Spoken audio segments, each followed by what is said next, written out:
Street. All right, you'll have a couple of more national analysts on tomorrow, looking back at National Signing Day, and there's always a couple of loopholes to tie up. We're joined by Jason Howell, known Jason forever. He's covered many of the teams, including Baylor before. Jason Howell now with TexAgs.com, a recruiting analyst for them, joins us, Sikkim 365 Radio and 365 Sports. We just saw the news about Cam Dewberry. Jason, of course, high expectations. They got the tight end early in the day. Have they missed on anybody? Is there one? Is it Wilson? Is there someone that perhaps they have not been able to get today because it's been a great day for A&M? It's been amazing. I think going into the day, the guys that you really had circled were Anthony Lucas, Cam Dewberry, Jake Johnson, Eni White, Marquis Grove, Killebrew, Denver Harris, and so far they've gone 3 for 3, and you got Eni White coming up here in a few minutes. Marquis Groves Killebrew is a Georgia commit cornerback, and there's some buzz that he may be reconsidering that. Denver Harris, we don't know what he's going to do. It sounds like he may have something done this early period, but A&M seems to be in a really good position there with Texas and LSU and Alabama also in the mix. And I think the one guy that they missed on that they were kind of fighting for was Jihad Campbell, who came in on an official visit last weekend. He ends up going with Alabama, who he also visited over the weekend. So overall, they got to feel pretty good about where they're at and what's been happening. It's the makings of historical class there at College Station. Not that he won't put these expectations on himself, but Jimbo Fisher's now maybe turned up the pressure, right? If you've got the number one recruiting class for the first time, maybe in school history, consensus, now it's going to be like, okay, well, better make these guys play well, right? Yeah, no doubt. And I think, there were some flashes. There's been some flashes over the last few years. You saw it against Alabama this year where things really came together. This year there were some, unfortunate injuries. Everybody has to deal with those. But, losing your quarterback on the first drive of the second game definitely kind of restructures things a little bit. But, that's been the expectation. He's not going to shy away from it. They're not selling, hey, we're gonna go 10-2. They're talking national championship aspirations. You talk to the guys in this class, they're saying our goal is to win a national title. We are coming to Texas A&M to win it all. We're coming to beat Alabama, Georgia, and whoever else we got to go through. So they're and I'll say this too, where this class really stands out is in the trenches. The last few years, they've done a phenomenal job beefing up both offensive and defensive lines. And this defensive line class, I haven't ever covered a defensive line class like they've already got in the fold with 3 5-stars.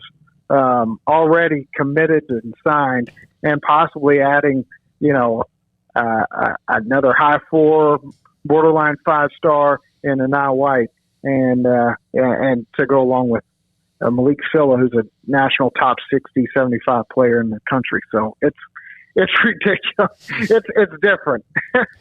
Yeah, it's something, all right. And a lot of national recruiting. I mean, Jimbo obviously he's been around a while, and they've been able to go super national. But, a hot button issue for A&M this year, Jason, was the quarterback spot with the early injury to Haynes King, and then Calzada's, kind of unexpected transfer there a couple of days ago. But Connor Weigman, I've heard a lot about him. He signs today out of Bridgeland High School in Cyprus. 5-star ranked player. What is it about Connor Weigman that they like so much? And obviously, how quickly do you think he can make an impact? Well, I tell you, he's coming in with his eyes on the prize, ready to make an instant impact. He'll be there in the spring, and he'll be there to fight for a starting job. Haynes King was a guy who won the job last year, and and got hurt. And really, there's a lot of similar attributes between the two of those guys. They're mobile. They have great pocket presence. They're business-like on the field, but they just have that quiet confidence, and they step up in big moments. And I think Weigman has shown that over the years at Bridgeland, taking that. I mean, I don't know what if they were even varsity whenever he first started his career, but I mean that's a fairly new high school with and he's done a phenomenal job of taking that program to new heights, and really leaving a legacy down there in the Houston area, taking home Houston Touchdown Club Offensive Player of the Year. Jason, one more thing. You know what UT's been able to do in the last few days, the offensive linemen that came in and the NIL, and, of course, getting Quinn Ewers. And they've had a great end to this race right up to National Signing Day and beyond. Not so much what you've watched with them, but has A&M noticed that? A&M's got your NIL. What are they doing when it comes to trying to offset that? Or is it just right now just wanting to play in the SEC and play for Jimbo Fisher and the Aggies? Oh, I mean, they're like a lot of these teams, especially in the SEC, that have been on the forefront of the NIL. I don't think it's been advertised as, I guess, as just in your face as what Texas has done over the last week and a half. But, it's definitely there. And I think you see it with these guys signing today. There's opportunity there. There's NIL money to be had, and I know Texas has been involved in some NIL stuff with some of the current players and things like that. And, it's there. There's opportunities, and these guys they know that with the alumni base that Texas A&M has, and just the eyeballs that are on the program and on the SEC. That's not a hard sell. NIL money is going to be there. So, Jason, final thing for you before we let you go. I saw Jimbo talking just a little while ago, and he was talking about they might have 5 or 6 more guys out there, on the fishing pole. What are A&M fans looking at? Kind of set the course, I guess, so to speak, for what the rest of the day might look like, and then moving forward as far as completing this fantastic A&M class. Well, you got Anil White, who's set to announce a defensive end out of Philadelphia. 4 p.m. I think on CBS Sports. He's got a Final Four of Alabama, Georgia, Ohio State, and Texas A&M. You got Marquis Grove, Killebrew, again, who A&M fans are watching close. Georgia commit that A&M's been working on. They're watching Denver Harris a little bit closely. I don't think that one's going to happen today. They're keeping an eye on Evan Stewart. Still haven't seen that letter come across just yet, but watching him and still feeling pretty good about what's happening there. And then beyond that, you're looking at post signing day with Shamar Stewart. You got Harold Perkins, who's announcing at the Under Armour All-American game. Jacoby Matthews, a big safety out of Ponchatoula, Louisiana. And you might see some things working on the transfer portal as well in the next few days.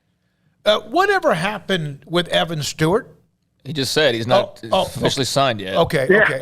All right. I mean, we don't have a timeline on Evan and when he's supposed to sign, and I know Texas has been making a pretty big push, but I still continue to hear good things, and I know as of last weekend he was fired up about A&M and recruiting and doing a lot of things. So I feel pretty solid about where the Aggies stand there, but it sounds like Texas is trying to do their best. Well, that's what the last day and the next few days is about. Thanks, Jason.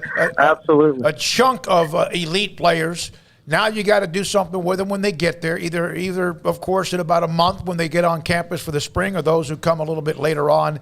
And there's a lot. You wonder how many of them, because it seems like that some of these teams who are still adding maybe 2, 3, 5 players are near that edge of 25. There's but not. the way the way the rosters are with the now transfer portal, hell, sign as many as you can. Well, you can sign like 7 extra guys, you can sign, depending on who you lose. Yeah, sign 33 or whatever the numbers might be, and it's just different. They got to get over this COVID thing in a hurry, though. Like this whole like expanded scholarships and the one-time transfer and the it's just too much, like all at once, in my opinion. It's hard to keep track of, and I just think it needs to settle back in, and it will, because naturally the COVID precautions that they took or whatever are gonna normalize. At least I think, but the way college football's going, by next week we could be hearing that the one-time transfer thing doesn't even exist anymore, and now everybody gets as many as they want. I mean, that's kind of the direction it's headed at this point. But yeah, that's a thing that's a part of this story this year, is that you do have more scholarships potentially available. All right, when we come back the 4 o'clock hour, we'll touch in with Georgia. We'll also talk to Jeff Howell, who covers Texas. This is Sikkim 365 Radio and 365.